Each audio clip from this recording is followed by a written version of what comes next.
अब हम समझते हैं अपना फर्स्ट क्वेश्चन। यूरोपियन सामंतवाद के उदय तथा पतन के क्या कारण थे। इसके बाद आपको बताना है कि सामंतवाद की मुख्य विशेषताओं का वर्णन कीजिए या आकलन कीजिए। आपको इस क्वेश्चन में 3 चीजें बताना है।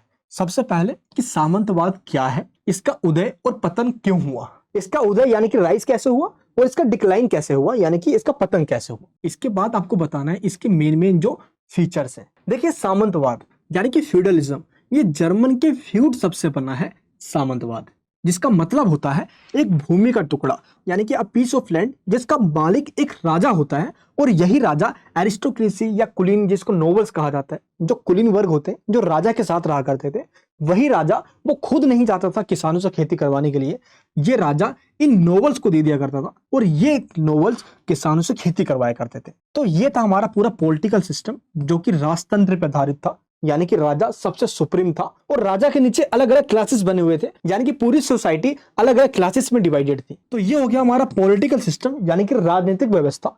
और इसी राजनीतिक व्यवस्था में धर्म भी जुड़ा हुआ था, रिलीजन भी जुड़ा हुआ था, क्योंकि जो चर्च के फादर होते हैं या जो पोप होते हैं उनके द्वारा ही स्टेट को जो भी कहा जाता था, स्टेट मतलब जो गवर्नमेंट है, जो राजा है, जो सरकार है, वही बात मानी जाती थी जो एक चर्च के फादर के द्वारा कह दी जाती थी। तो इस तरीके से पॉलिटिक्स और रिलीजन यानी कि राजनीतिक और धर्म दोनों का आपस में जुड़ना, राजनीति में राजा वही करता था जो धर्म में चर्च के फादर या पादरी कहा करते थे। इस तरीके से राजनीतिक और धर्म का आपस में जुड़ जाना, समाज का अलग अलग वर्गों में बढ़ जाना, ये एक सामंतवादी व्यवस्था की खासियत, एक विशेषता थी। और इस पूरी व्यवस्था को सामंतवाद इसलिए कहा जाता है क्योंकि सोसाइटी के अंदर एक नहीं अलग अलग क्लास बनी हुई थी और ये पूरी सोसाइटी हायरार्की यानी कि पदानुक्रमित प्रणाली पर आधारित थी। हायरार्की का मतलब क्या होता है, अभी आपको पहले ये समझना होगा। हायरार्की का मतलब होता है एक पिरामिड है और इस पिरामिड के सबसे ऊपर टॉप पे होता था राजा, और ये राजा देश में चाहे जितनी भी भूमि हो, जमीन हो, उस पूरे जमीन का मालिक ये राजा ही हुआ करता था। अब ये राजा डायरेक्ट तो खेती करवाने जाएगा नहीं, इसलिए राजा का साथ देने के लिए कुछ लॉर्ड्स या नोबल्स हुआ करते थे, जिनको हिंदी में कुलीन वर्ग कहा जाता है। ये कुलीन वर्ग पैसे वाले हुआ करते थे और ये राजा के साथ मिलकर काम किया करते थे और राजा के द्वारा कुछ जमीनें इन नोबल्स को दे दी जाती थी और नोबल्स का काम था अब खेती करवाना। अब ये नोबल्स भी बड़े चंट थे, ये चाहते थे खुद नहीं जाऊं मैं भी किसी और से करवाऊं। अब इनके नीचे एक और कैटेगरी बन गई जिनको कहा गया वैसल्स या नाइट्स, जिनको हिंदी में जागीरदार या सूरवीर कहा जाता था। अब नोबल्स ने क्या किया, इनके पास जो जमीनें थी, इन्होंने कुछ जमीनों को अलग अलग पार्ट्स में, अलग अलग छोटे छोटे टुकड़े में बांट दिया और इन नाइट्स को दे दिया जिनको जागीरदार कहा गया। जागीरदार का मतलब, जागीर मतलब होता है जमीन का रखवाला। इनको जो जमीन दी गई, अब इनका काम था किसानों से खेती करवाना, यानी कि सर्फ या पीजेंट से खेती करवाना। तो इस प्रकार इस पूरा पिरामिड के सबसे लोअर क्लास में, सबसे निचले स्तर पर आते हैं किसान यानी कि पीजेंट्स, और इनसे खेती करवाया करते थे ये नाइट्स, और किसानों से पैसा लेकर ये नोबल्स को देते थे और नोबल्स राजा को दिया करता था। इनका काम ये भी हुआ करता था कि जरूरत पड़ने पे ये राजा को मिलिट्री हेल्प दिया करते थे, सपोर्ट दिया करते थे सिक्योरिटी के लिए, ताकि देश पे कभी कोई खतरा आ जाए तो ये लड़ने के लिए भी तैयार हो, क्योंकि इनके पास बड़ी मात्रा में हथियार हुआ करते थे, घोड़े हुआ करते थे, वेपन्स हुआ करते थे। जरूरत पड़ने पे ये कमांडर की भी भूमिका निभाया करते थे। तो इस तरीके से पूरी सोसाइटी 4 अलग अलग क्लास, दैट मीन्स वर्ग में डिवाइडेड थी, और इस पूरी सोसाइटी को बताने के लिए सामंतवाद का वर्ड यूज किया जाता था, जिसमें राजनीति यानी कि पॉलिटिक्स में रिलीजन का जुड़ा होना। और ये सबसे पहले वेस्टर्न यूरोपियन कंट्रीज जैसे फ्रांस हो गया, इंग्लैंड हो गया, इटली हो गया, यहाँ पे सामंतवाद का सबसे पहले राइज हुआ और यहीं से धीरे धीरे करके ये पूरे यूरोपियन कंट्रीज में फैल गया। तो इस प्रकार सामंतवाद या फ्यूडलिज्म का मतलब होता है एक ऐसा पॉलिटिकल सिस्टम जिसके सबसे टॉप पे राजा होगा और राजा या राज्य वही करेगा जो चर्च यानी कि धर्म कहेगा, यानी कि पॉलिटिक्स और रिलीजन दोनों आपस में मिले हुए थे। मिडिएवल पीरियड यानी कि मध्यकालीन समाज का जब अंत हुआ 15th सेंचुरी के अंदर और पूरी दुनिया के अंदर मॉडर्नाइजेशन आया, आधुनिक काल आया, तो सबसे पहला चेंज यही हुआ था, पॉलिटिक्स से रिलीजन को अलग किया गया था, क्योंकि धर्म का मामला बिल्कुल अलग है और राज्य धर्म के आधार पर नहीं बल्कि लोगों के इंटरेस्ट के आधार पर चलेगा। इसलिए मॉडर्न पीरियड के अंदर पॉलिटिक्स और रिलीजन यानी कि दोनों को सेपरेट कर दिया गया था, तभी मॉडर्न पीरियड की स्टार्ट हुई थी। और मिडिएवल पीरियड में यानी कि मध्यकालीन समाज में, इसलिए इसको मध्यकाल कहा जाता है क्योंकि इसमें राज्य और धर्म आपस में जुड़े हुए थे। चर्च के पादरी के द्वारा राजा को आदेश दिया जाता था, यानी कि राजा और चर्च के जो फादर होते हैं ये सबसे सुप्रीम हुआ करते थे, इनके ऊपर कोई नहीं था। बाकी इसके नीचे जो 2 क्लास थे, नोबल्स हो गए, नाइट्स हो गए, ये भी टैक्स फ्री थे, सिर्फ टैक्स इन आम लोगों को देना पड़ता था और सबसे ज्यादा अत्याचार या एक्सप्लोटेशन इन पीजेंट्स यानी कि किसानों का ही हो रहा था। इसलिए इसको डार्क एज कहा जाता है या अंधकाल का युग कहा जाता है, क्योंकि इसमें लोगों को इतनी आजादी नहीं थी, ना ही वो राजा या राज्य के खिलाफ कुछ बोल सकते थे और ना ही उनको इतनी जानकारी थी कि सही क्या है और गलत क्या है, क्योंकि उनको सही सही जानकारी आगे से मिलता ही नहीं था। ये था हमारा पूरा मिडिवल सोसाइटी। इसी को कहा जाता है यूरोपियन फ्यूडलिज्म यानी कि यूरोपियन सामंतवाद, जिसमें पॉलिटिकल सिस्टम में सबसे टॉप पे राजा होता है, इकोनॉमिक सिस्टम में एग्रीकल्चर पे पूरी सोसाइटी बेस्ड होती है और सोशल सिस्टम में पूरी सोसाइटी 4 पार्ट्स में डिवाइडेड होती है। इस तरीके से मध्यकाल के अंदर इस फ्यूडलिज्म का राइज हुआ यूरोपियन कंट्रीज के वेस्टर्न पार्ट के अंदर और देखते ही देखते धीरे धीरे ये पूरे यूरोपियन कंट्रीज को अपने चपेट में ले लिया और एक ऐसा राजनीतिक, सामाजिक और आर्थिक व्यवस्था का उदय हुआ जिसको सामंतवाद के नाम से जाना गया। और इस सामंतवाद या फ्यूडलिज्म के अंदर पूरी सोसाइटी को इस तरीके से 4 क्लासेस के अंदर डिवाइड कर दिया जाता है। पूरी सोसाइटी आपस में 4 पार्ट्स में बंट जाती है। इसी को सामंतवाद कहा जाता है, फ्यूडलिज्म कहा जाता है। देखो सामंत ये जो वर्ड है ये बताता है हमें कि सामाजिक व्यवस्था कैसी है जो कि अलग अलग प्रकार से बटी हुई है, और ये सामंत जागीरदारी व्यवस्था को बताती है कि किस तरीके से जागीरदार या सामंत या जमीनों के मालिक लोग किसानों से खेती करवाया करते थे। यही बताती है हमें सामंतवाद यानी कि फ्यूडलिस्ट सिस्टम। इसके बाद अलग अलग विचारकों के द्वारा अपने थॉट्स दिए गए। एक और आपको ये भी जान लेना है। सबसे पहला है वेबस्टर के अनुसार, इनके द्वारा क्या कहा गया कि शक्तियों का प्रयोग एक ही व्यक्ति के द्वारा किया जाता था, वो है राजा। ये सबसे सुप्रीम होता था, इसके नीचे सारे क्लासेस होते थे। इसी को सामंतवाद के नाम से जाना जाता है, ये कहा गया इनके द्वारा। इसके बाद है हेनरी पेरेन, इनके द्वारा क्या कहा गया कि फ्यूडलिज्म एक वंद जागीर व्यवस्था थी जिसमें उत्पादन उपयोग के लिए होता था और व्यापार लगभग था ही नहीं। यानी कि मिडिवल एज के अंदर ट्रेड ना के बराबर था, ट्रेड होता ही नहीं था। जो भी फसल या क्रॉप्स हुआ करता था उस पर काफी हैवी टैक्स लगाकर किसानों से ही कमाया जाता था और सबसे नीचे के सर्व्स या पीजेंट्स क्लासेस को छोड़कर ऊपर के इन तीनों क्लासेस के द्वारा फुल मौज किया जाता था। यही था हमारा पूरा सामंतवाद, क्योंकि सबसे नीचे के जो क्लासेस के लोग थे इनका सबसे ज्यादा शोषण हो रहा था इस मिडिवल एज के अंदर, इन सामंतों के द्वारा, इन जागीरदारों के द्वारा, जमीनों के मालिकों के द्वारा। अब हम ये समझते हैं आखिर यूरोपियन कंट्रीज में सामंतवाद का उदय यानी कि राइज कैसे हुआ है फ्यूडलिज्म का। आपको पहले ये पता होना चाहिए कि सामंतवाद का राइज 5th सेंचुरी लगभग 5वीं शताब्दी के आसपास यूरोप के पश्चिम भाग यानी कि वेस्टर्न पार्ट में इसका राइज हो गया था। सबसे पहले ये फ्रांस में, इंग्लैंड में और इटली के साउथ पार्ट में इसका राइज हुआ और धीरे धीरे करके पूरे यूरोपियन कंट्रीज में फैल गया ये। और देखते ही देखते 9th और 10th सेंचुरी यानी कि 9वीं और 10वीं शताब्दी तक आते आते ये पूरे यूरोपियन कंट्रीज और वर्ल्ड के तमाम कंट्रीज में फैल गया। लेकिन यूरोपियन कंट्रीज में सामंतवाद यानी कि फ्यूडलिज्म का राइज तभी होता है जब रोमन एम्पायर का एंड हो जाता है। आखिर रोमन एम्पायर क्या था और इसका एंड कब और कैसे हुआ, पहले आपको यह समझना होगा। मैं आपको रोमन एम्पायर के बारे में बिल्कुल ब्रीफ में समझा देता हूं ताकि आगे टॉपिक आसानी से समझ में आ जाए। सबसे पहले आपको ये पता होना चाहिए कि 753 बीसी यानी कि 753 बीसी बिफोर क्राइस्ट ईसवी पूर्व में एक ऐसे जगह की स्थापना होती है जिसका नाम होता है रोम। अब ये रोम कहाँ होता है? इटली में होता है। ये रोम काफी इंपॉर्टेंट है हमारी इस कहानी में, इसको सही से समझना। ये वही रोम है जिसको इटली की राजधानी बनाई जाती है और 753 में इस रोम के अंदर राजतंत्र की स्थापना होती है। अब राजतंत्र यानी कि मोनार्की सिस्टम, राजाओं का राज होता है। इसके बाद धीरे धीरे करके यहाँ पे गणतंत्र आता है यानी कि जनता का भी शासन आता है। एंड रिपब्लिक रूल के बाद एक ऐसा टाइम आता है जब ये रोम चाहता है दुनिया के आसपास के एरियाज को मिलाकर एक अंपायर खड़ा करना। यहीं से शुरुआत होती है रोमन अंपायर की। जब टाइम होता है 27 बीसी, दैट मीन 27 ईस्वी पूर्व में, 27 ईस्वी पूर्व के आसपास ये इटली यानी कि रोम क्या करता है, अपने आसपास के जो एरियाज हैं उन पे कब्जा करना स्टार्ट करता है। एंड एशिया के जो मिडिल ईस्ट कंट्रीज है जैसे इराक, ईरान वगैरह हो गए ये, एंड जो यूरोप के जो साउथ पार्ट के जो कंट्रीज है इनको, इन तीनों को मिलाकर एक ऐसा अंपायर बनता है जिसको रोमन अंपायर के नाम से जाना जाता है, जिसमें कुल 3 महाद्वीप के देश शामिल हैं। पहला यूरोपियन कंट्रीज, दूसरा एशियन कंट्रीज और तीसरा अफ्रीकन कंट्रीज। अपने आप में उस टाइम पे सबसे विशाल, सबसे बड़ा अंपायर के रूप में रोमन अंपायर की स्थापना होती है। और रोमन अंपायर का एक्सपेंशन 27 ईस्वी पूर्व यानी कि 27 बीसी में ही स्टार्ट हो जाता है, जो कि 117 ईस्वी तक चलता है, एनी डोमिनी एडी तक चलता है। इसकी शुरुआत बिफोर क्राइस्ट से होती है, ईस्वी पूर्व से होती है, और ये अपने बिल्कुल चरम पे पहुंचता है 117 ईस्वी तक।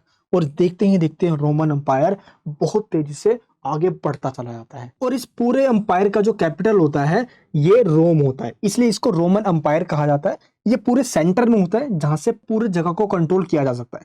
और जितना भी आपको ये रेड पोर्शन दिख रहा है ये सारे पोर्शन रोमन अंपायर के अंडर में आया करते थे। इन सभी को मिलाकर रोमन अंपायर बना पड़ा था। देखिए यूरोपियन कंट्रीज में दो सिविलाइजेशन का राइज हुआ है, पहला यूनानी, दूसरा रोमन। यूनानी सिविलाइजेशन के टाइम पे कोई अंपायर नहीं बन पाया, लेकिन यूनानी के बाद रोमन सिविलाइजेशन आया। ये स्टार्टिंग में तो सिविलाइजेशन था, एक सभ्यता था। जब 753 में रोम की स्थापना हुई थी, इसके बाद देखते ही देखते 27 ईस्वी पूर्व आते आते इसने अपने आप को एक अंपायर बना लिया और 117 ईस्वी तक इसने एक बहुत बड़ा अंपायर खड़ा कर दिया। और इस तरीके से यूरोपियन कंट्रीज का जो साउथ का पार्ट है, अफ्रीका का जो नॉर्थ का पार्ट है और एशिया का जो मिडिल ईस्ट कंट्री है जो सेंट्रल पार्ट है, इन तीनों को मिलाकर बनता है रोमन अंपायर। इसी को हम रोमन साम्राज्य के नाम से जानते हैं। रोमन अंपायर के अंदर राजाओं का राज हुआ करता था और जब तक यहाँ के राजा ताकतवर थे इसका कोई कुछ बिगाड़ नहीं पाया।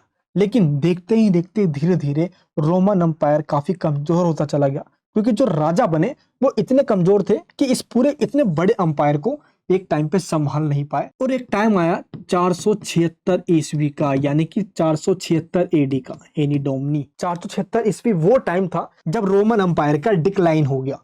रोमन अंपायर जो अपने आप में एक टाइम पे एक बहुत बड़ा अंपायर हुआ करता था, एक ग्रेटेस्ट अंपायर के रूप में स्टेब्लिश हुआ था, 476 ईस्वी तक आते आते इसका डिक्लाइन हो गया, ये फॉल हो गया। इसके एंड हो जाने के बाद यूरोपियन कंट्रीज के अंदर पॉलिटिकल, सोशल और इकोनॉमिक चेंज आया। इसी इकोनॉमिक चेंज को हम सामंतवाद या फ्यूडलिज्म के नाम से जानते हैं। ऐसा क्यों? क्योंकि रोमन अंपायर के एक बार खत्म हो जाने के बाद यूरोपियन कंट्रीज के अंदर अलग अलग जगह पे मारकाट स्टार्ट हो गया, लूटपाट स्टार्ट हो गई। यहाँ पे लोगों की जान की सिक्योरिटी नहीं है, कब वो मर जाए कुछ पता नहीं है। यहाँ पे लूटपाट होना, खून खराबा होना स्टार्ट हो गया और दिन दिहाड़े लोगों को मारा जाने लग गया। यहीं से लोगों को ये लगा कि एक ऐसा इंसान हो जो हमारी रक्षा करे, जो हमें सिक्योरिटी दे, और यही एक इंसान राजा कहलाया, जिसने धीरे धीरे कर कर पूरे देश के जमीन पे अपना राज, अपना कब्जा स्थापित कर लिया और ये राजा कहलाया। और इसी राजा ने अपने अंदर कई सारे क्लासेस बना दिए, जिसको अभी हमने देखा अपने इस डायग्राम में कि पूरी सोसाइटी को 4 पार्ट्स में डिवाइड कर दिया गया। राजा, उसके बाद नोबल्स यानी कि कुलीन, एंड इसके बाद नाइट्स जो कि कुलीन के अंडर में रहकर काम कर रहे थे, सूरवीर या जागीरदार, और इनके सबसे नीचे आते थे किसान यानी कि पीजेंट्स। इस तरीके से पूरी सोसाइटी 4 पार्ट्स में डिवाइड होगी, जिनको हमने कहा फ्यूडलिस्ट यानी कि सामंतवादी। तो सामंतवाद का उदय होता है रोमन अंपायर के एंड हो जाने के बाद, और रोमन साम्राज्य 476 ईस्वी के आसपास खत्म हो जाता है। इसलिए 5th सेंचुरी के एंड में मध्यकालीन समाज की स्टार्टिंग होती है और ये चलता है 15th सेंचुरी के एंड तक। अब आप इस टाइम पीरियड को या तो सामंतवादी युग यानी कि फ्यूडलिस्ट एज कह लो, या मध्यकालीन युग यानी कि मिडिल एज कह लो। इस पूरे टाइम पीरियड को हम सामंतवादी युग के नाम से जानते हैं। और जब सामंतवाद या फ्यूडलिज्म का खत्म होता है तो आता है मॉडर्न एज, जब पॉलिटिक्स और रिलीजन को आपस में अलग किया जाता है और इन नोबल्स, नाइट्स यानी ये जो कुलीन वर्ग है या जो अलग अलग ये जो जागीरदार है, इनको खत्म कर दिया जाता है। यही किसानों का शोषण कर रहे होते हैं। तो दुनिया में ये चेंजेस आता है मिडिवल एज के बाद। अब हमारा नेक्स्ट पॉइंट है reasons for the rise of European feudalism, यानी कि यूरोप में सामंतवाद के उदय के आखिर क्या क्या कारण थे। अब एक एक करके आपको मैं सारे पॉइंट्स बताता हूं कि ये क्यों इसका राइज हुआ। पहला पॉइंट है सुरक्षा और स्थिरता के लिए, यानी प्रोटेक्शन और स्टेबिलिटी के लिए। देखो, रोमन अंपायर के डिक्लाइन हो जाने के बाद, रोमन साम्राज्य के पतन हो जाने के बाद, जिस तरीके से यूरोपियन कंट्रीज के अलग अलग भाग में मारकाट, लूटपाट, खून खराबा स्टार्ट हुआ था, उससे ही बचने के लिए और पॉलिटिकल स्टेबिलिटी के लिए, ताकि राजनीतिक रूप से स्थिरता आ जाए, क्योंकि रोमन अंपायर खत्म हो जाने के बाद कोई ऐसा राजा रहा नहीं और रोमन अंपायर के इसी कमजोरी का फायदा उठाकर बाहरी आक्रमण हुआ, पूरा रोमन अंपायर तहस नहस हो गया और लोगों ने अपनी जान माल की रक्षा के लिए ही एक ऐसे राजा के अंडर में रहना पसंद किया। और अब इस राजा की रिस्पॉन्सिबिलिटी थी लोगों की सुरक्षा करना, लोगों को सिक्योरिटी प्रोवाइड करना। और अब ये राजा लोगों की सुरक्षा कैसे करेगा, आगे आने वाले पॉइंट्स में बताऊंगा। यानी कि लोगों की सबसे पहली चिंता थी उनकी अपनी प्रोटेक्शन और पॉलिटिकल स्टेबिलिटी। इसी वजह से सामंतवाद यानी कि फ्यूडलिज्म का राइज हुआ, पहला पॉइंट। सेकंड पॉइंट क्या है?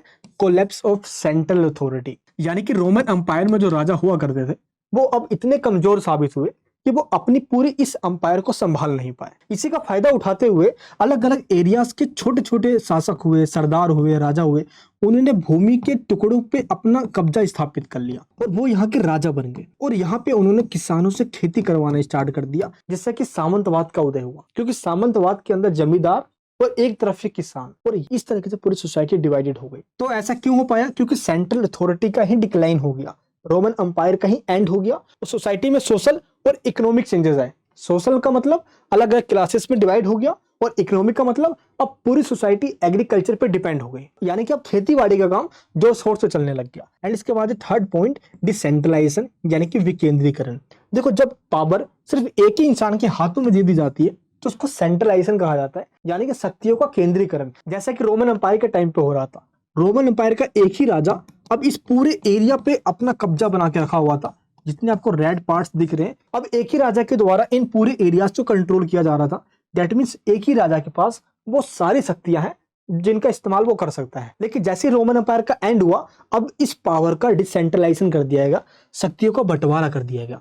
सबसे टॉप पे तो राजा ही है, लेकिन इसके नीचे कुलीन्स, नोबल्स को बनाया गया। नोबल्स भी कम पावरफुल नहीं होते थे, ये राजा के साथ ही रहा करते थे। अब इनके नीचे नाइट्स आ गए, अब इसके बाद पीजेंट्स आ गए, यानी सोसाइटी में जो अलग अलग क्लासेस बन रहे हैं, पावर का डिस्ट्रीब्यूशन हो गया इससे। तो शक्तियों का बंटवारा हो जाने से अब यहाँ पे एक नया सिस्टम का राइज हुआ, जिसको सामंतवाद का नाम से जाना गया।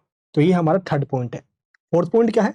एग्रीकल्चर इकोनॉमी, दैट मीन्स कृषि पे आधारित अब अर्थव्यवस्था होगी। इकोनॉमी में जो पैसा का जो मुख्य साधन हुआ वो था एग्रीकल्चर। सोसाइटी के ज्यादातर लोग एग्रीकल्चर पे डिपेंड थे और वो खेती बाड़ी किया करते थे। यहीं से सामंतवाद का राइज हुआ। एंड इसके बाद है फ्यूडल कॉन्ट्रैक्ट, यानी कि सामंती अनुबंध। देखिए, अभी आपको मैंने बताया था कि लोगों ने अपनी सिक्योरिटी के लिए राजा के अंडरशिप की स्वीकार कर ली और राजा की लीडरशिप में रहना उन्होंने पसंद किया। क्यों? क्योंकि राजा उनको सिक्योरिटी देगा। मैंने आपको ये बताया था कि आपको मैं आगे समझाता हूँ। अब मैं आपको बताऊंगा फ्यूडल कॉन्ट्रैक्ट यानी कि सामंती अनुबंध का मतलब क्या होता है। यानी कि एक ऐसा एग्रीमेंट जो कुलीन यानी कि लॉर्ड्स और नाइट्स के बीच में हुआ है, जो कि एक अनरिटन कॉन्ट्रैक्ट है। ये लिखा हुआ तो नहीं है, बट इन दोनों के बीच में हुआ एक ऐसा कॉन्ट्रैक्ट है। क्यों? क्योंकि राजा के अंडर में लोगों ने रहना इसलिए ही पसंद किया क्योंकि इन लोगों को सिक्योरिटी राजा प्रोवाइड करेगा। अब राजा डायरेक्ट तो जाएगा नहीं भाई, तो राजा ने क्या किया?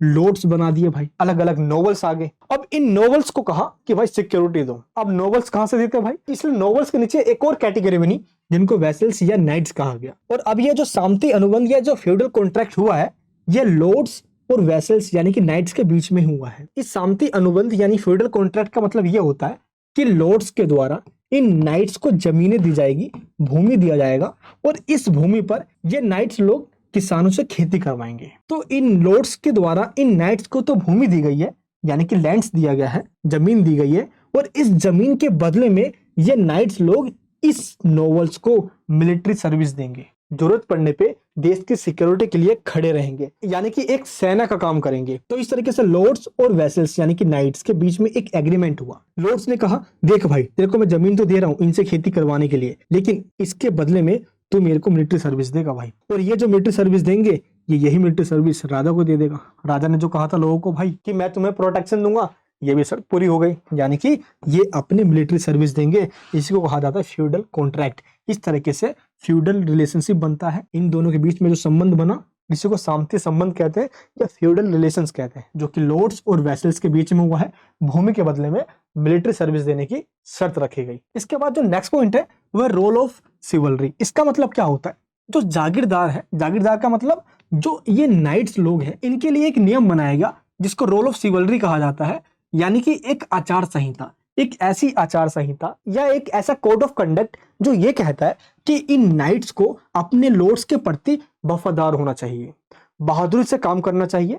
जरूरत पड़ेगी तो मिलिट्री सर्विस देंगे, ये भागेंगे नहीं और डरेंगे नहीं। जो नाइट्स होंगे ये लॉर्ड्स के प्रति काफी लॉयल होंगे, ये अपनी रिस्पॉन्सिबिलिटी को निभाएंगे, उससे भागेंगे नहीं। इसी को कहा जाता है rule of chivalry, that means code of conduct या आचार संहिता। जागीरदार कुलीनों के प्रति वफादार होंगे, बहादुरी से काम करेंगे, और जरूरत पड़ने पे वो अपनी मिलिट्री सर्विसेज यानी कि सैन्य सेवा देंगे। और इस तरीके से ही सामंतवाद का उदय होता है, जब इनके बीच में आपस में रिलेशन बनता है। तो इस प्रकार ये वो कारण है जिसके वजह से सामंतवाद का राइज हुआ, यानी कहीं ना कहीं राजा, कुलीन यानी कि नोबल्स, नाइट्स और पीजेंट्स, इन चारों के बीच में रिलेशन बना, और इनके रिलेशन से सोसाइटी में अलग अलग क्लासेस जो डिवाइड हुए, यहीं से सामंतवाद का उदय यानी कि फ्यूडलिज्म का राइज हुआ। इसके बाद हमारा नेक्स्ट पॉइंट आता है यूरोपियन सामंतवाद की विशेषता, यानी कि फीचर्स ऑफ यूरोपियन फ्यूडलिज्म। अब एक एक करके हम ये देखते हैं सामंतवाद यानी कि फ्यूडलिज्म कि क्या क्या क्वालिटीज हैं। सबसे पहला पॉइंट है सामंती पदानुक्रम, दैट मीन्स फ्यूडल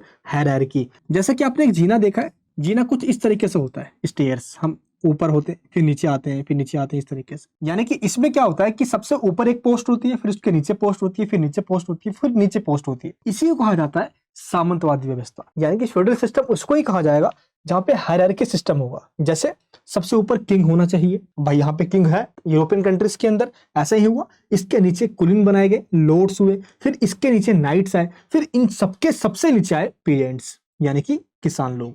तो इस तरीके से पूरी सोसाइटी डिवाइडेड थी, और इस तरीके से पूरी सोसाइटी जो बटी हुई थी, यानी पूरी सोसाइटी में टोटल 4 क्लासेस थे। इस पूरी सोसाइटी को कहा जाता है स्टेट्स। तो ये है हमारा फर्स्ट पॉइंट, यानी कि इसका पहला फीचर। सेकंड पॉइंट क्या है? फ्यूडल कॉन्ट्रैक्ट, यानी कि सामंती अनुबंध। ये हमने अभी पहले देखा कि लॉर्ड्स के द्वारा जो भूमि यानी लैंड्स दिए गई नाइट्स को, इसके बदले में मिलिट्री सर्विस ली गई नाइट्स के द्वारा, इसको कहा जाता है फ्यूडल कॉन्ट्रैक्ट। तो फ्यूडल कॉन्ट्रैक्ट एक अनरिटन कॉन्ट्रैक्ट होता है लॉर्ड्स और नाइट्स के बीच में कि भूमि के बदले में नाइट्स इनको मिलिट्री सर्विस देंगे। बस ये एक कॉन्ट्रैक्ट है, और फ्यूडल कॉन्ट्रैक्ट सामंतवाद के अंदर होता है, और ये एक इसका एक फीचर है। इसके बाद नेक्स्ट पॉइंट है land as the basis of wealth and power, यानी कि जो भूमि है ये धन और शक्ति का प्रतीक है, आधार है। जिसके पास जितनी बड़ी भूमि होगी वो उतना ही पैसे वाला और पावरफुल कहलाएगा।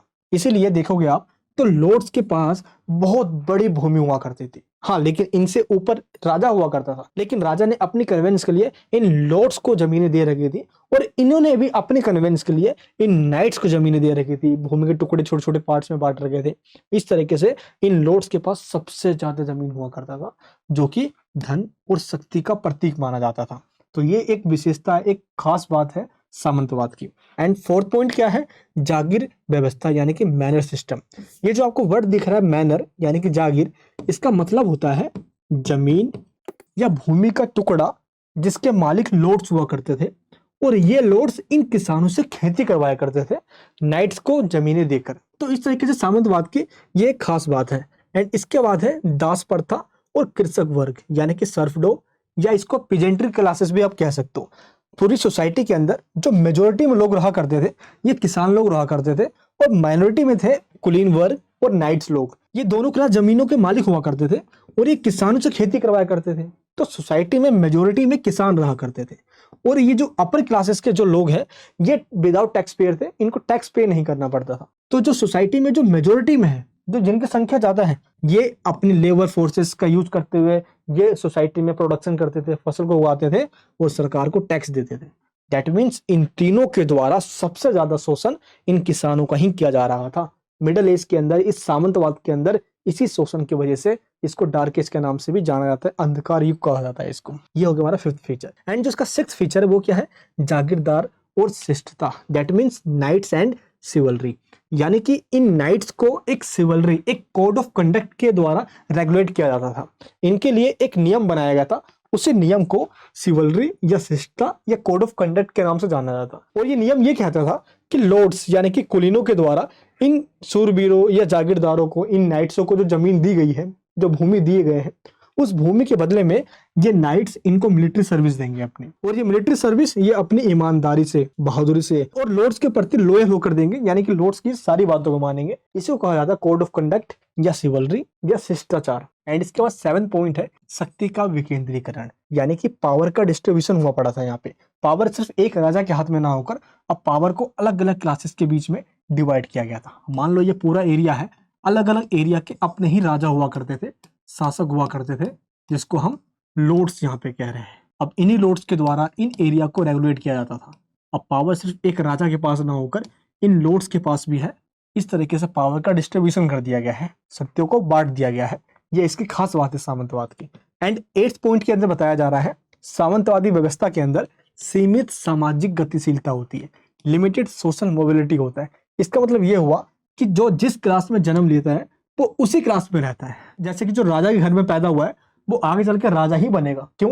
क्योंकि ये एक हायरार्की सिस्टम है, और ये हायरार्की सिस्टम जो चला आ रहा है ये चलता रहेगा, कोई इसको तोड़ेगा नहीं। जो राजा के घर में जन्म हुआ है वो राजा ही बनेगा, और जो लॉर्ड्स की क्लासेस में है वो लॉर्ड्स ही बनेगा, और जो नाइट्स की क्लास में वो नाइट्स बनेगा, और जो पीजेंट्स है ये कभी नाइट्स या लॉर्ड्स नहीं बन सकता भाई, ये किसान ही रहेगा। इस तरीके से पूरी सोसाइटी को डिवाइड किया हुआ था सामंतवादी व्यवस्था में। एंड इसके बाद है सामंती दायित्व एवं सेवाएं, यानी कि जो फ्यूडलिस्ट हुआ करते थे जैसे कि लॉर्ड्स हो गए या नाइट्स वगैरह हो गए, इनके कुछ अपने ही ऑब्लिगेशंस दैट मींस दायित्व थे, रिस्पॉन्सिबिलिटी थे, जिनको कुछ सर्विसेज देनी होती थी। जैसे कि एग्जांपल के लिए बताऊं, जैसे कि ये लॉर्ड्स हैं, इन्होंने अपनी जमीनें दी इन नाइट्स को, इसके बदले में ये नाइट्स इनको मिलिट्री सर्विस दे रहे थे। और इन लॉर्ड्स यानी कि कुलीनों का काम ये था कि ये लोगों को प्रोटेक्शन दे, सुरक्षा दे, और कहीं पे कोई दिक्कत हो, कहीं पे कोई अन्याय हो तो उनके साथ न्याय करे, यानी कि उनके साथ जस्टिस करे। और ये काम लॉर्ड्स यानी कि कुलीन वर्ग राजा के लिए क्या करता था। तो इस तरीके से इन सभी क्लासेस की अपनी अपनी रिस्पॉन्सिबिलिटी थी। जैसे किसान खेती करेगा, नाइट्स मिलिट्री सर्विस देगा, भूमि के बदले में ये प्रोटेक्शन देंगे, जस्टिस करेंगे, और राजा इस पूरे एक्टिविटीज पे अपनी नजर बना के रखेगा, कहीं कोई विद्रोह ना कर दे। तो इस तरीके से सामंतवादी व्यवस्था के अंदर सबकी अपनी अपनी रिस्पॉन्सिबिलिटी होती है। एंड सबसे एंड में आखिर फ्यूडलिज्म का एंड कैसे हुआ, सामंतवादी व्यवस्था का डिक्लाइन कैसे हुआ, इसके क्या कारण थे। देखो, सबसे पहले इसमें चेंज आने का 3 रीजन था। आर्थिक कार्यों में चेंजेस आ गया। जो लोग पहले एग्रीकल्चर पे ही डिपेंड हुआ करते थे, अब वो खेती बाड़ी से हटकर कुछ और करने लग गए। जैसे बढ़ई का काम हो गया, कारीगर वगैरह हो गए, एंड लोहार हो गए, सुनार हो गए, अलग अलग काम वो करने लग गए। इसलिए सोसाइटी में सिर्फ अब किसान नहीं, अलग अलग क्लासेस के लोगों का राइज होने लग गया। एंड इसके बाद नेशन स्टेट का राइज होना। नेशन स्टेट का मतलब अब यहाँ पे राजा तो है, लेकिन राजा का अत्याचार नहीं है जिस तरीके से सामंतवाद में हो रहा था। अब धीरे धीरे करके मॉडर्नाइजेशन आना स्टार्ट हो गया और लोगों को अपने अधिकारों के बारे में पता चला।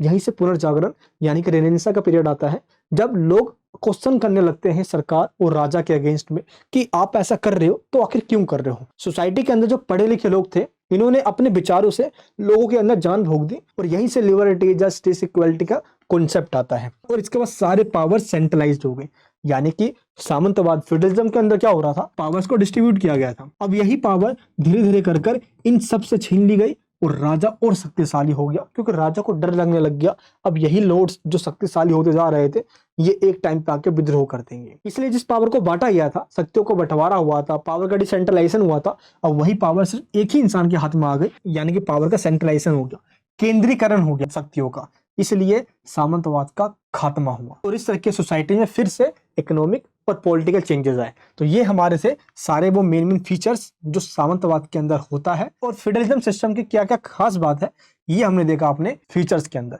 इसके बाद हम एंड में ये देखते हैं आखिर यूरोपियन सामंतवाद के पतन के क्या कारण थे, यानी कि reasons for the fall of European feudalism. Europe के अंदर जो सामंतवाद का राइज हुआ था अब ये खत्म हो गया, लेकिन इसके पीछे के रीजंस क्या थे इसके खात्मे के, एक एक करके बात करते हैं। फर्स्ट पॉइंट है शक्ति का केंद्रीकरण। जिस पावर का डिस्ट्रीब्यूशन किया गया था अलग अलग सोशल क्लासेस में, अब वही पावर सिर्फ एक ही इंसान के हाथ में सेंट्रलाइज हो गई। अब सोसाइटी के अलग अलग क्लासेस से पावर राजा ने अपने हाथ में ले लिया, यानी कि फेडरलिज्म में पावर का डिस्ट्रीब्यूशन होना चाहिए, अब वो ना होकर पावर सिर्फ राजा के ही हाथों में आ गया, जिस वजह से फेडरलिज्म यानी कि जो सामंतवाद है धीरे धीरे कर जो सोशल स्ट्रक्चर बनाया गया था लॉर्ड्स का, नाइट्स का, ये खत्म होता चला गया। ये हमारा फर्स्ट पॉइंट। सेकंड पॉइंट क्या है, व्यापार और वाणिज्य का विकास होता चला गया, growth of trade and commerce, यानी कि जो गांव में लोग रहा करते थे धीरे धीरे लोगों के द्वारा नए नए स्किल सीखे गए और टाउन्स एंड सिटीज का डेवलपमेंट हुआ और लोग अब सिर्फ किसान ही नहीं रहे, अब वो अर्बन क्लासेस के अंदर यानी शहरों के अंदर जाके वो नए नए काम करने लगे और लोगों का कृषि पे डिपेंड सिर्फ ना होना, यहीं से सामंतवाद का खत्म होना स्टार्ट होता है। क्योंकि सामंतवाद यानी कि फेडरलिज्म के अंदर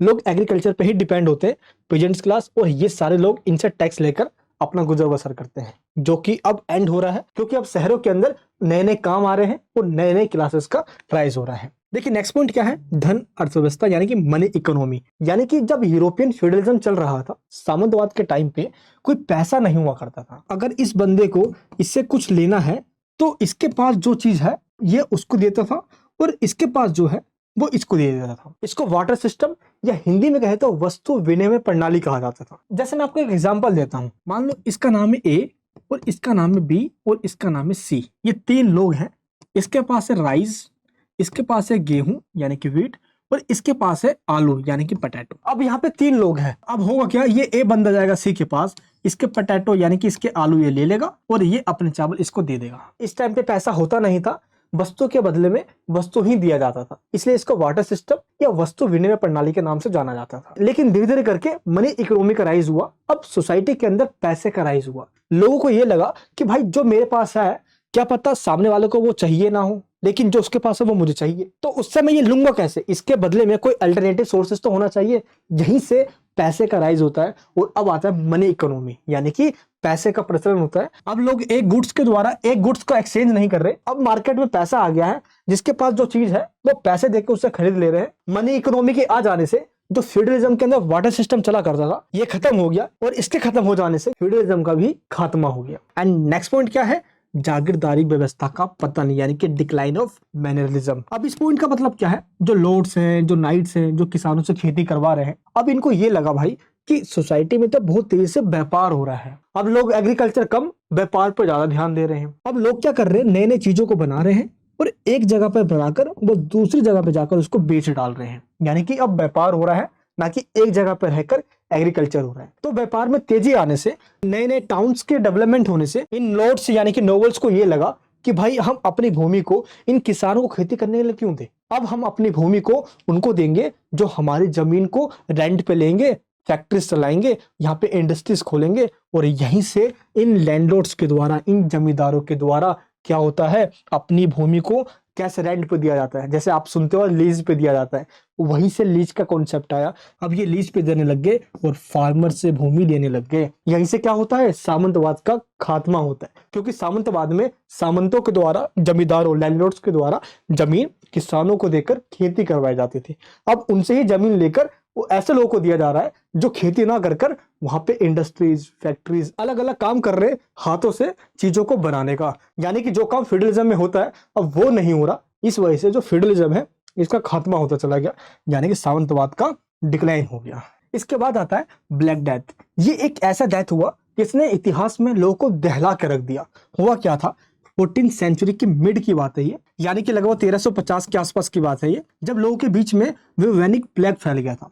और ये ऐसा प्लेग है जो चूहों से फैलता है। इसमें होता क्या है? मान लो ये एक रैट यानी एक चूहा है, चूहे के ऊपर, इसके बदन पर एक कीड़ा बैठता है जो इन चूहों को काटता है, और इन चूहों के अंदर जहरीला खून होता है, और जब ये कीड़े इन चूहों को काटते हैं तो इनका जहरीला खून इन कीड़ों के अंदर आ जाता है, और यही कीड़े जब लोगों के गर्दन पे बैठते हैं, वहां पे डंक मारते हैं, तो वही जहरीला खून जो चूहे से इन कीड़ों के अंदर आ गया है ये इन लोगों के अंदर डाल देते डंक मार के, और धीरे धीरे करके लोगों की हालत इस तरीके से हो जाती थी, और धीरे धीरे ये पूरी बॉडी को अपने चपेट में ले लेता था, जिससे एक इंसान की मौत हो जाती थी, उसकी जान चली जाती थी। और ब्यूबोनिक प्लेग की वजह से यूरोपियन कंट्रीज में सैकड़ों जो फार्मर्स हैं, किसान हैं, इनकी जान चली गई। और फ्यूडलिज्म के अंदर खेती करने वाले ही नहीं रहेंगे तो फ्यूडल सिस्टम कहीं क्या होगा भाई, जिसकी वजह से फ्यूडलिज्म का डिक्लाइन हुआ। इसके बाद नेक्स्ट पॉइंट है 100 साल का युद्ध, यानी कि 100 इयर्स वॉर, जो कि 1337 से स्टार्ट होता है और 1457 तक चलता है।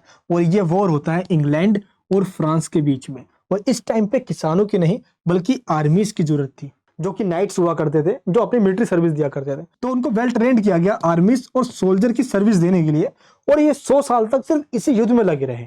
तो एग्रीकल्चर कहां से देखेंगे? वो किसानों को कहां से देखेंगे? अपनी भूमि, अपनी जमीन को कैसे संभालेंगे? तो देखते ही देखते जब नाइट्स के द्वारा आर्मीज और सोल्जर का वर्क किया जाने लग गया तो वो अपने मेन वर्क पे ध्यान नहीं दे पाए, और धीरे धीरे करके जो फ्यूडलिज्म है यानी कि जो सामंतवाद है इसका डिक्लाइन हो गया, यानी कि ये खत्म होने के कगार पे आ गया। इसके बाद 7th पॉइंट है rise of monarchies, that means राजतंत्र का उदय हुआ। अगर सामंतवाद है तो जाहिर सी बात है कि वहां पे पावर्स का डिस्ट्रीब्यूशन हुआ, एक नहीं अनेक क्लासेस के अंदर। लेकिन जब राजतंत्र का उदय हुआ, जैसे इंग्लैंड के अंदर, फ्रांस के अंदर, स्पेन के अंदर, यहाँ पे राजा ने सारी शक्ति अपने पास रख ली। भाई सोसाइटी के और क्लासेस को पावर देना ही नहीं है, सेंट्रलाइजेशन हो गया। जबकि सामंतवाद के अंदर यानी कि फ्यूडलिज्म के अंदर पावर का डिसेंट्रलाइजेशन होता है, जिस वजह से सामंतवाद यानी कि फ्यूडलिज्म का डिक्लाइन होने लग गया। एंड 8th पॉइंट क्या है? युद्ध में परिवर्तन, यानी कि चेंजेस इन वॉरफेयर। देखो जो नाइट्स हुआ करते थे इनका काम ही होता था युद्ध के टाइम पे जो लॉर्ड्स हैं, जो राजा हैं, उनकी हेल्प करना, यानी कि मिलिट्री सर्विस देना।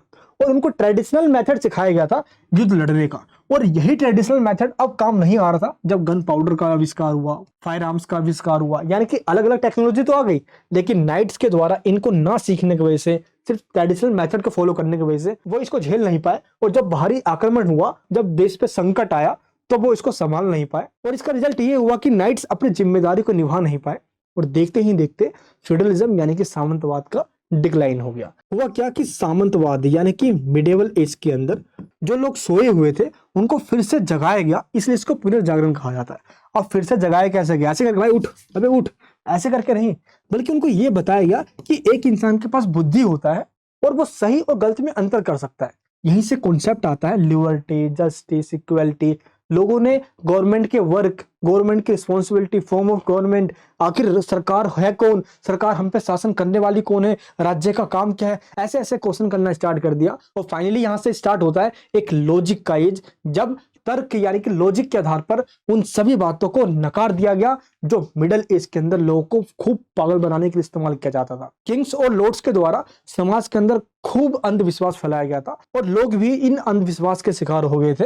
वो क्वेश्चन करते नहीं थे, लीगल राइट्स था नहीं, इसलिए पूरा सोशल स्ट्रक्चर चरमरा सा गया था। लोगों ने अपने राइट्स की डिमांड करी, पुनर्जागरण आया। सोसाइटी के अंदर कई ऐसे इंटेलिजेंट लोग पैदा हुए जिन्होंने अपने विचार से लोगों के अंदर जान डाल दी, जैसे रूसो हुआ, जीन बोंदा हुआ, James Mill, J S Mill, David Ricardo, Herbert Spencer, Karl Marx. ऐसे कई सारे विचारक हुए जो लोगों को ये बताते हैं कि एक इंसान धरती पे आया है तो उसके कुछ अपने राइट्स हैं। जैसे जॉन लॉक कहता है कि right to life, right to liberty और राइट टू प्रॉपर्टी, ये उसके नेचुरल राइट्स हैं। इन राइट्स को उनसे कोई छीन नहीं सकता। तो यहीं से लोग डिमांड करने लगे डेमोक्रेसी की एंड राइट टू वोट की, इक्वलिटी, जस्टिस की। यहीं से क्रांति होती है कि लोग अत्याचार नहीं सहेंगे। तो इस तरीके से पुनर्जागरण काल होता है ज्ञानोदय। लोगों में ज्ञान की दीप जला दी जाती है और अब लोग जागना स्टार्ट करते हैं। राजा और उसके साथी लोग जो लोअर क्लास के लोगों पे, पेजेंट क्लास के या वर्कर क्लास के लोगों पे जो अत्याचार करते आ रहे थे, इनका एक्सप्लॉयटेशन करते आ रहे थे, यही लोग अब खड़े हुए इनके अगेंस्ट में जो इनका शोषण कर रहे थे, जिसका परिणाम ये हुआ कि सामंतवाद यानी कि फ्यूडलिज्म का एंड हो गया। यानी कि अब ज्ञानोदय, पुनर्जागरण काल की वजह से नए विचार, इकोनॉमिक, पॉलिटिकल, सोशल सिस्टम आया और पुराना जो सोशल सिस्टम चला आ रहा था इसमें चेंज आ गया। और 10वां पॉइंट है सामाजिक एवं सांस्कृतिक परिवर्तन, सोशल एंड कल्चरल चेंजेस। वो लोग जो पहले एग्रीकल्चर पे ही डिपेंड थे, अब वो ट्रेड करने लग गए। और अब ट्रेड सिर्फ एक देश के अंदर ही नहीं बल्कि एक देश किसी दूसरे देश से ट्रेड कर रहा है और यहाँ से अब ट्रेड एक्टिविटीज बढ़ गई, एक्सपोर्ट और इंपोर्ट होने लग गया। दैट मीन्स यहाँ पे जो फ्यूडलिज्म है इसका डिक्लाइन हुआ और एक नई सोशल और पॉलिटिकल सिस्टम का राइज हुआ, जिसको हम कहते हैं नेशन स्टेट, यानी कि राष्ट्र राज्य। एक ऐसा राष्ट्र राज्य जो अपने आप में आजाद होता है, इंडिपेंडेंट होता है, अपने डिसीजन वो खुद ले सकता है। नेशन स्टेट का कॉन्सेप्ट यहीं से आया। और जैसे नेशन स्टेट का कॉन्सेप्ट आता है, कैपिटलिज्म यानी कि पूंजीवाद का उदय होता है, व्यापारिक युग आता है, पुनर्जागरण काल आता है। और जो युग अब तक चला आ रहा था मिडिल एज, जिसको हम सामंतवाद के युग या मध्यकालीन समाज कह रहे थे, जिसमें पॉलिटिक्स प्लस रिलीजन एक हुआ करता था, तो अब क्या होता है, पॉलिटिक्स से रिलीजन को अलग कर दिया जाता है। राजनीति में राजा वही करेगा जो जनता की जरूरत है, ना कि रिलीजन यानी कि जो चर्च या धर्म जो कह रहा है इसके अकॉर्डिंग नहीं करेगा। तो राजनीति और धर्म यानी कि पॉलिटिक्स और रिलीजन दोनों अलग अलग हो गए। तो जैसे ये दोनों अलग हुआ तो मॉडर्नाइजेशन यानी कि आधुनिक काल आया और मध्यकाल यानी कि मिडिल एज का एंड हुआ और फ्यूडलिज्म यानी कि जो सामंतवाद का सिस्टम चला आ रहा था इसका खात्मा हो गया। तो इस प्रकार ये सारे रीजंस थे फ्यूडलिज्म यानी कि सामंतवाद के डिक्लाइन के। इस प्रकार निष्कर्ष के रूप में कहा जा सकता है कि अधिक केंद्रित यानी कि पावर का एक ही हाथ में सेंट्रलाइज हो जाना, आधुनिक राष्ट्र राज्य यानी कि न्यू नेशन स्टेट का राइज होना और नए नए राजनीतिक प्रणालियों का विकास होना, जैसे कि पॉलिटिक्स से रिलीजन का अलग हो जाना एंड धर्म सुधार आंदोलन होना, पुनर्जागरण काल यानी कि रेनेसां आना और कई इंटेलेक्चुअल और इंटेलिजेंट लोगों के द्वारा लोगों के अंदर अपने विचार दिए गए और सामाजिक सुधार कर कर लोगों को जगाने का काम किया गया। यहीं से फाइनली मिडिल एज का एंड और मॉडर्नाइजेशन आता है यानी कि मॉडर्न एज आता है। तो ये था हमारा फर्स्ट क्वेश्चन जो कि हमने इंट्रोडक्शन से लेकर एंड के कंक्लूजन तक समझा है। आई होप आपको ये क्वेश्चन समझ में आ गया होगा। हम बात करते हैं अपने नेक्स्ट क्वेश्चन की।